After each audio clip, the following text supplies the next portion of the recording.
Nous allons maintenant présenter les positions respectives possibles de deux plans dans l'espace.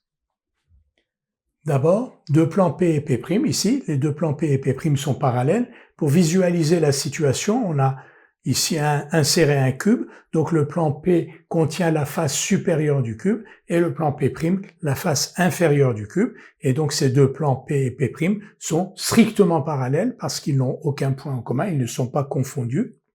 Ils ont la même direction, ça veut dire que les vecteurs directeurs de P sont aussi les vecteurs directeurs de P'. Deuxième cas, qui est donc un cas particulier de celui-là, P et P' sont confondus, c'est-à-dire qu'ils sont parallèles et ils ont un point en commun. Et dans ce cas-là aussi, donc ils ont un point en commun et les vecteurs directeurs de P et de P' sont les mêmes. Troisième cas, P et P' sont séquentes suivant la droite D. Donc, vous le visualisez ici. Donc, P et P' sont séquentes suivant la droite D et ils n'ont pas la même direction. Ça veut dire quoi? Ça veut dire qu'au moins un des vecteurs directeurs de P, par exemple, ne peut pas s'écrire sous la forme d'une combinaison linéaire des vecteurs directeurs de P'.